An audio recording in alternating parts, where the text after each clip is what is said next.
தேவனுடைய வெளிப்பாடுகள் நமக்கு செய்கிற நன்மைகளை நான் உங்களுக்கு காட்ட போகிறேன். இப்ப நம்ம போக முடியாது. வெளிப்பாடு என்பது மிக மிக முக்கியமாய் இருக்கிறது. அதிலும் வெளிப்பாடு என்றால் என்ன, எதை பற்றி வெளிப்பாடு இருக்க வேண்டும்? நம்முடைய தேவனாகிய கர்த்தரை குறித்த அறிகிற அறிவு. இயேசு கிறிஸ்து அவர் பேதுருவை பார்த்து இப்படி கேட்கிறார், என்னை யார் என்று ஜனங்கள்லாம் சொல்றாங்க. ஒருத்தர் ஒன்னு சொல்றாங்க, நீங்க என்ன யார் என்று சொல்லுகிறீர்கள்?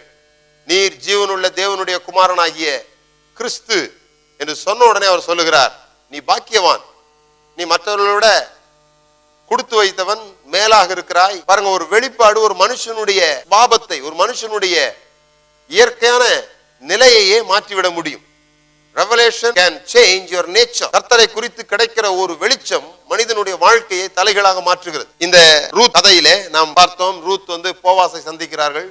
போவாஸ் எப்படிப்பட்டவர், போவாஸ் எவ்வளவு ஐஸ்வர்யவானாயிருந்தார், போவாஸ் ரூத்துக்கு என்னவெல்லாம் செய்தார் என்று சொல்லப்பட்டிருக்கிறது.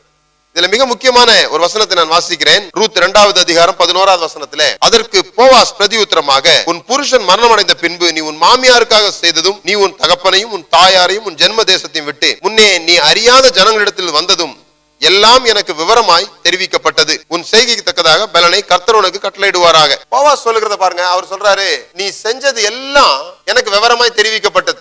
அதாவது ரூத்தை குறிச்சு போவாசுக்கு எல்லாம் சொல்லப்பட்டிருக்கிறது. உங்களை குறிச்சு என்ன குறிச்சு கூட கர்த்தருக்கு எல்லாமே தெரியும். நீங்க எவ்வளவு கஷ்டப்படுறீங்க, உங்க வீடு எவ்வளவு கஷ்டப்பட்டு இருக்கு, உங்க பிள்ளைங்க எப்படி துன்மார்க்கமா போறாங்க, உங்க வேலையில எவ்வளவு பிரச்சனை இருக்கு, எல்லாமே கர்த்தருக்கு தெரியும்.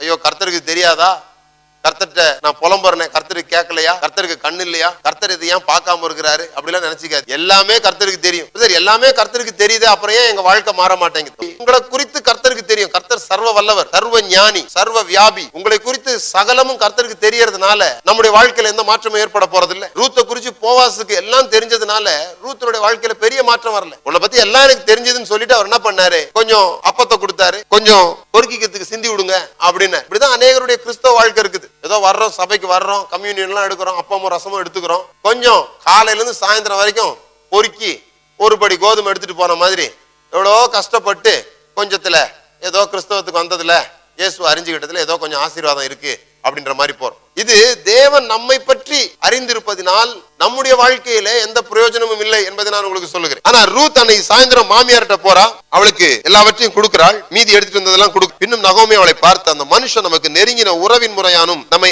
ஆதரிக்கிற சுதந்திரவாளிகளில் ஒருவனுமாய் இருக்கிறான் என்றார். கவனிங்க, அவர் ஏதோ சாதாரணமான ஆள் இல்லமா, உனக்கு ஒரு ஓனர் கிடையாது, உனக்கு ஒரு எஜமானன் கிடையாது. நீ ஏதோ எஜமானன் நினைச்சுதான் போன, நீ ஏதோ கொஞ்சமாவது இறக்கம் கிடைக்குமா நினைச்சு போன.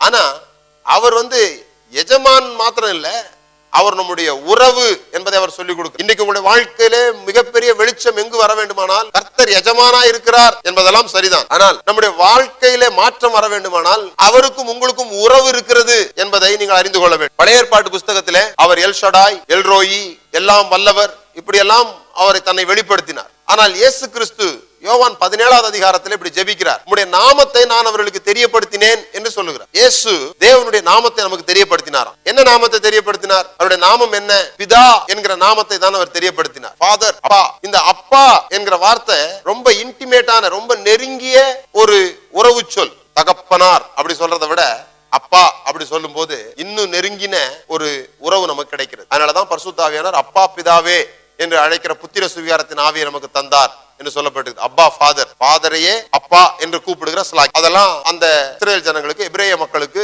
மிக முக்கியமான வார்த்தைகள். அப்பா அப்படின்னுதான் குழந்தை தன்னுடைய தகப்பனை பார்த்து கூப்பிடுகிற ஒரு வார்த்தை. அந்த உறவு நமக்கு இருக்கிறது என்பதை அறிந்து கொள்ள வேண்டும். அநேகர் இன்னைக்கு ஆண்டவர்கிட்ட வரும்போது எப்படி வர்றாங்கன்னா, ஏதோ ஒரு பயந்து நடுங்கி எஜமானன் கிட்ட போற ஒரு வேலைக்காரனை போல, இன்னும் பழைய ஏற்பாட்டுல சில வசனங்களை எடுத்து வச்சுக்கிட்டு ஒரு எஜமானனை நாங்க நோக்கி பார்க்கிற வேலைக்காரரை போலவும் எஜமாட்டினுடைய கையை நோக்கி பார்க்கிற வேலைக்காரிகளை போலவும் இருந்தீங்கன்னா ஒரு படி கோதுமை தான் கிடைக்கும். ஆனா அவர் அப்பா என்கிற வெளிச்சம் நமக்கு உண்டாகுமானால், ஒரு தகப்பனிடத்திலே போகிறோம் என்கிற அறிவு நமக்கு உண்டாகுமானால், நிச்சயமாகவே நம்முடைய வாழ்க்கையிலே மாற்றம் இருக்கும்.